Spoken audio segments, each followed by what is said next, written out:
actually ask each of the panelists to introduce themselves. Yeah, thank you, Ma. Thank you, everyone, for being here. Limitless India. My name is Ankush Sabharwal, founder of CoreOver.ai Bharat GPT. We are revolutionizing the way users talk to machine. We want everyone to talk the way we talk. Even machines should also talk. And we are kind of fortunate to see a billion plus, more than 100 crore users are already talking to machines using the AI agents created by us. So the people should talk to the machines, and really they should leverage the benefit of technology and information. We really want poverty should not be there. So we should be enriched with the information. We should use the information at the right time to empower ourselves and get skilled and use it to upskill ourselves and make money and grow our society, nation at large. We'll talk about it as we go along. Raghav? Hi everyone, I'm Raghav Aggarwal. I'm one of the co-founders of Fluid AI. At Fluid, we really are encouraged that AI can add $1 trillion to the 5 trillion Indian economy. We build agentic AI systems which are teammates to businesses, to enterprise on their challenges as they go ahead. And not just for enterprise, it can be for any kind of organization out there. On our journey from a 2-person startup, we had the fortune to build Warren Buffett's AI avatar way back in 2017. We also wrote the world's first AI-written book called Bridging the AI Gap. And we love innovating. We now have 3 patents granted both in the US and India on our technology. Abhinav? Hi everyone, this is Abhinav. I'm one of the co-founders at Fluid AI along with Raghav. So our journey, was quite an interesting one. So both of us were actually finance guys. And so I was a CA, Raghav was a CFA. But we had this tremendous passion for AI and technology. And that kind of got us on the journey of, learning how to code. So both of us were self-taught. And then in 2012, we were one of the winners at the world's largest technology competitions, the TechCrunch Disrupt Hackathon. And that's what prompted us to come back home, build an AI company. And in that journey, Raghav dropped out of IIM Ahmedabad, I dropped out of ISB Hyderabad. And it's been our vision to now make agentic AI available to everyone, accessible to Indians and globally enterprises all over the world. That's how it's been going. It's been exciting as of now.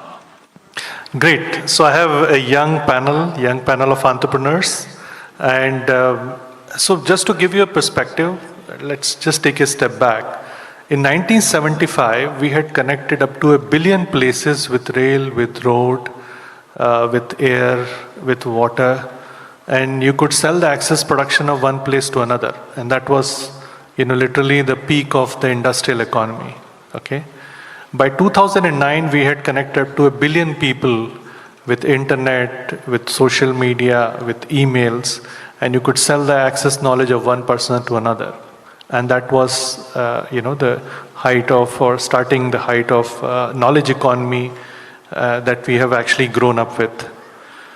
By 2030, we will have 7.5 billion people connected with 30 billion machines, which will be intelligent in nature.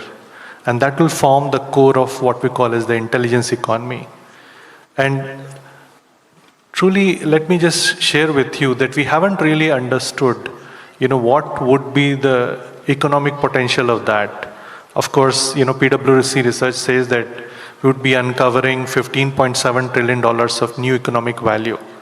And that's a massive number, Right now, we are at 3.4 trillion or so as a country.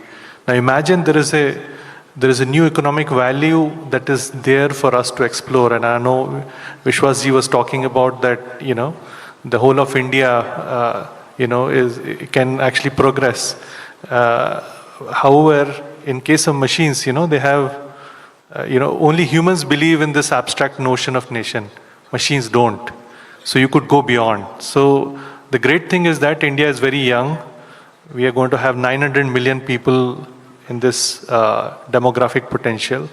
Now, if we can encourage each one of them to augment themselves with AI, we could truly be a superpower in all senses. not just economically, but in other areas as well. So just to give you a perspective, while this new economic, value of $15.7 trillion is available to everyone to exploit, it's a big opportunity. It's not just that, it is going to be in one sector, let's say healthcare or in education. It is going to be cutting across all the sectors. So in literally every single vertical will be getting reinvented with AI. So you can see the opportunity is massive. So I'll quickly go around and ask each one of panelists, how do they perceive the opportunity? Some of them are already working with customers. They're working with not just customers in India, but they're working with customers globally. And I would actually ask them to give a quick glimpse of what that opportunity looks like. So I would start with Abhinav and maybe ask him to quickly, sum up in a minute or so, like what kind of opportunities you are seeing around the globe, and some of them you are actually uncovering as well. Yeah, no, absolutely. I think in India, we're at this, very, very exciting cusp of, having almost the availability of abundant knowledge, right? So when you look at what AI does, right, there are two things that the world runs on, right? The scarcity of knowledge and then the scarcity of capital. So the scarcity of knowledge is why we go to a doctor, why we go to a lawyer. And suddenly you're going to live in a world that now has abundant knowledge available, right? That's what a language model or a generative AI system enables.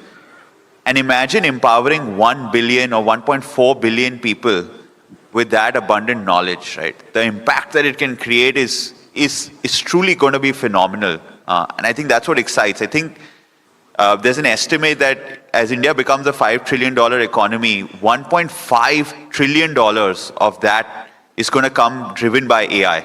That's how important it is. And we're seeing it across, when you look at manufacturing that's looking at building smart factories, right, that are AI enabled, so helping keep the uptime high, helping production be debottlenecked. Whether you're looking at customer support centers and sales centers getting enabled by AI to be much faster, much more enabled. Or whether you look at organizations just having agentic AI to go ahead and build a CEO's office, right? A team of AI agents that are handling an enterprise. Suddenly you'll see that next generation of entrepreneurs from India, right? A team of small 5, 10 individuals. They're going to be able to create a company that looks like it's 10,000 people, 1 lakh people. I think that potential is phenomenal. Yeah, just to add to that, right? Like I think, India, the startups has exploded. But what AI is going to do, right? Like as a country, we almost missed the industrial revolution. We caught up in the IT revolution. I think AI revolution, we can definitely lead it. Because like Abhinav said, right, a 5-10-person team enabled by the right AI agents can now operate at a global scale, can operate at 200, 500 million, even $1 billion ARR is now close to these very small teams. And I think that entrepreneurship explosion is going to happen in India enabled by AI. Because like Abhinav said, the abundance of knowledge, the abundance of intelligence is now within grasp. Yeah, absolutely. You see, we have heard this data is the new oil. I think we have been hearing this for the last maybe a decade. I've heard this in the last 8 years. So I think that's not true. Data is not the oil. Data is kind of crude oil. I think we need good AI systems and good people to actually make this oil usable. And that's true. Data is the raw material for any AI system.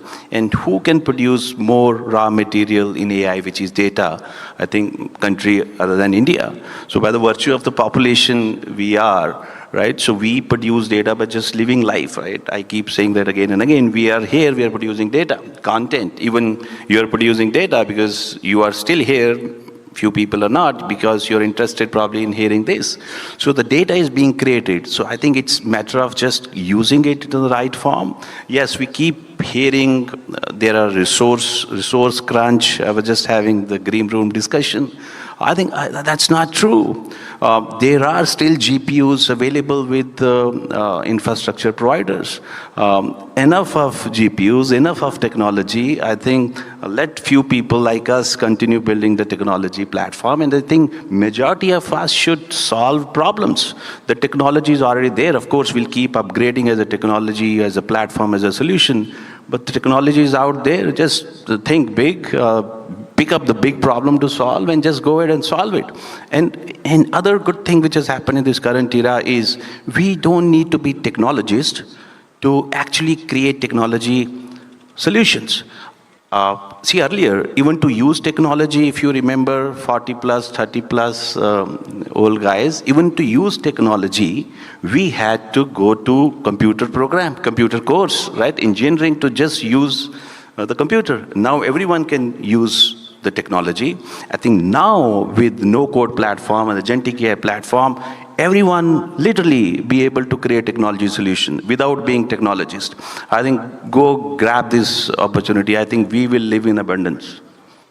No, I think it's a great summary of that. For the first time in the history, we are able to actually have English or whatever language that you're using as a programming language of choice for machines. So it's phenomenal. Just like the way we talk to a fellow human being, we can now talk to machines and we can ask it to do what we want it to do.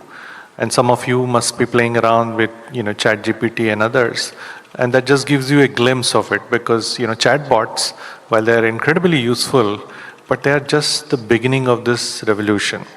And so just to give you a glimpse of it, how did we create ChatGPT? I know it's a very generic audience, so we wanted to keep it not that much technical. So what we did was that we boiled the entire internet and we condensed it into a giant brain, and you could then query it form of asking questions, and that brain will respond with all the knowledge in the world at its fingertips, just like a human would if you manage to make it read all the text available in the world. So that is just the beginning. That's the ChatGPT. Now you must be reading about all these new models that are coming in. DeepSeek came out. So a whole bunch of them. They're actually going from what the whole revolution that started with this transformer models, creating what we call as large language models. Now we are getting the early part of the reasoning engines. So whether it is O1 or DeepSeek R1, you are seeing a lot of these reasoning engines come in. So just like a human being, when we start learning, we learn language, then we understand and learn how to reason with that language that we have learned. And then we go into more and more complex things. So, in future, a few years, you are going to see more complex things come up. One of them is actually what we call as agents.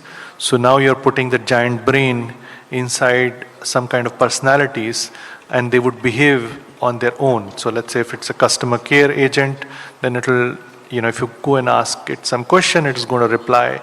If it could be a sales agent, we're going to see, literally this year is going to be what we call as the year of agents.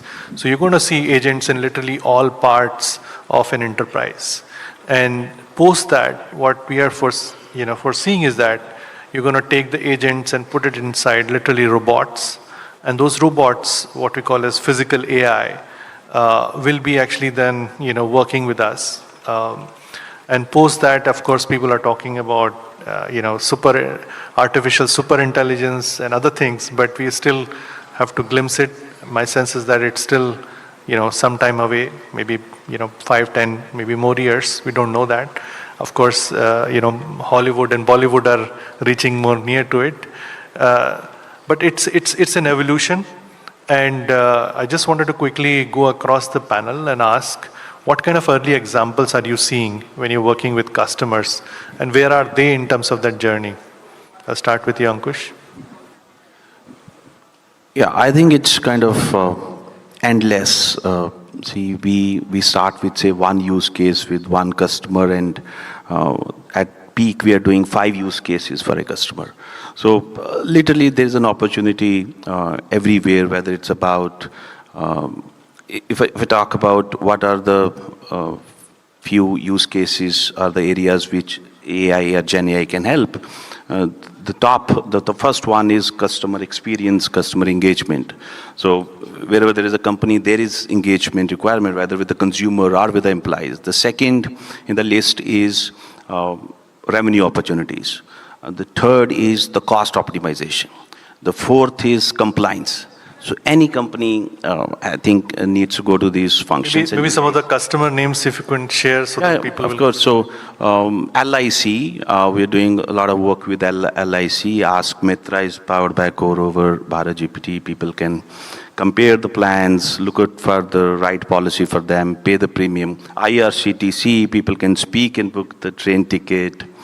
We are, of course, adding more features to it, but you can literally speak, and then even the payment also happens with the voice, and PCI, and many more, right? We have around 11,000 accounts and 3,000 agents being created. So pick up any sector, any company, any function, there is an AI use case, but I was urge, I know the time is ticking. So instead of going from the use case to coming ready with a solution and say how to force fit it, I think the mindset should be the company, their vision, their KRAs and their challenges, and then see where the AI can fit in.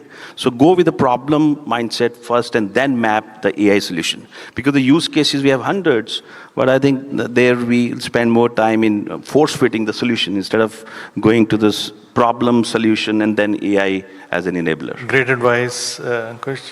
Raghav, you want to? Yeah, I think, so use cases, there are thousands of them. I think companies, organizations, governments, we need to reinvent the way they're working, right? Because you now have this powerful tool that re-energizes your organization. So when we go to our customers, whether it's a MasterCard, a Bank of America, or closer home, the government, or you know, someone like Vodafone, we go and say that it's not about where it can be applied. It's about reimagining your business.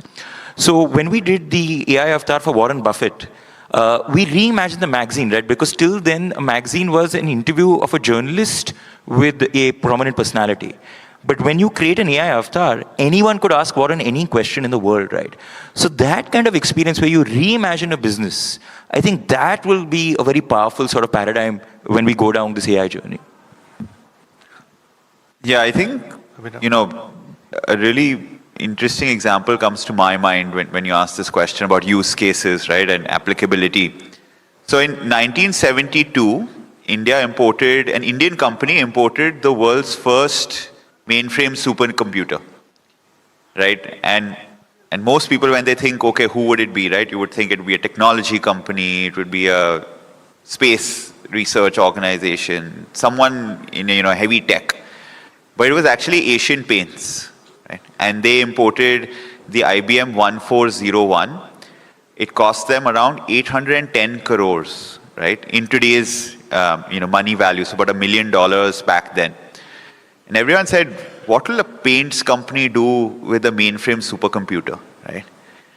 And suddenly when they actually went into the market, right, they were the first to have a digitized inventory. They had about 10,000 SKUs of paints, and they would be able to send the paint to the distributor far before anyone else. So technology sometimes becomes, you know, when you start at the use case level, you struggle sometimes to figure out the value. But when you go the reverse, like Raghav mentioned, right, I think the ability of now taking a large language model, giving it amazing intelligence, giving it the agency, and that's where the word agent comes from, right? Giving it the access to the right tools, the right functions, the right information in your organization. You can use it across almost every function of your organization, right? It's right from legal to management, to manufacturing, to support, to IT, to coding. Almost every sector is going to leverage these AI agents, and it's just about how fast you can deploy them to deliver value. Yeah. So we can see that, you know, while it's just starting, you know, the reach is that it can go into every single function that you can see, whether you're looking at the enterprise use cases or consumer use cases. Now the big question comes in that, you know, of course, these are tools and use cases that we're building on the top. But if AI is going to be like a fundamental utility, just like electricity or roads that we have, shouldn't India, just like the way we own the roads, right? Like we build, we know the technology, how to lay the roads. should we be owning the technology that is going to power literally the future for us, right? I mean, in some sense, we actually were, last week we were trying to estimate if we do not build our own technology ecosystem around AI, how much money we would lose over the next 25 years. And we realized that that could be as much as $15 trillion in next 25 years. And that is a real challenge. And I think fortunately the government has recognized that part, that while we are building these use cases, we also have to build the foundation models, and which is just the beginning, right? Eventually the whole technology spectrum from foundation model, compute, the data ecosystem, and also the research, we need to have our own pathway. And it's very important that we have that because, India is a very old civilization. We have more than 5,000 years of history, more than that. And at some level, we have seen in Kumbh Mela, right, that we literally are the cradle of humanity. Last year we gave birth to 23 million, human babies. The next 5 countries all added together, they don't number 23 million. So in some sense, we have 230 million school-going kids, whereas in Japan, they're closing down primary schools. So literally the future of humanity actually emanates from India. So while, of course, US, you have this profit-seeking, companies which are driving AI. In China, you have, autonomous machines being in charge of semi-autonomous people. Can India show a new path? Maybe autonomous machines together with autonomous human beings. So what it would take for us to create our own ecosystem, while government with India AI mission is making massive strides. I just quickly wanted to go around the panel and ask, what is one piece of advice that you could give to the government or the fellow Indians here? What would that be? I think there's no advice. I think I really want to thank and clap for our leadership. Have you ever heard about any government in the country giving you the infrastructure to build on it? So they are giving us GPUs free or highly subsidized, maybe around 25% of the actual MRP. So they are giving us subsidized GPUs. Now there is application, there is RFP out for building LLM. I think government has done more than we had actually asked, and even we had imagined government can do that. So government is already doing, right? I think thanks to Honourable Prime Minister and Mighty. So now I think it's all up to us. It's there, infra is there. I think the onus should be on us to really solve the problems and build business around it. Raghav? Yeah, I think just one quick thing is deep fundamental research needs to come to our country. I think government's doing a fantastic job. We have the GPU infrastructure. I think the risk capital now needs to come in as well, right? Because it's great to work at the agentic, at the application layer, but at the fundamental layers, I think that's where the next innovation will come in this country. I think, we've done it before, right? India transformed global finance by creating UPI. Right? And then we did it again by transforming digital identity by creating Aadhaar. I think we're at that cusp of, can we be the country that transforms AI for the world? I think the 1.5 million graduates in engineering that we have every year, right? We need to leverage them really intelligently. And one of the approaches that's being posted around, we are big proponents of it, is India having one open source model, right, that takes the entire engineering community, the best talent of India, in an open source world, everyone building together and building the next foundational model of India, the next sovereign foundational model of India, and then leveraging it for 1.4 billion people. I think if we can take those initiatives quickly, and I think the government is already doing that with Bharat Gen and the India AI mission, but further accelerate them, I think there's nothing that can stop India from being limitless in AI. So, thank you so much. We have almost run out of time. A few seconds, I think, right point. So, but if you really want the model, we have Bharat GPT, which is openly available, free for researchers and students in Hugging Face. Thank you so much. It was an enlightening panel. Thanks a lot for listening to us. AI not only stands for artificial intelligence, it also stands for aspiring India and limitless India. Thank you. Very, very aptly put. Aspiring India. Ladies and gentlemen.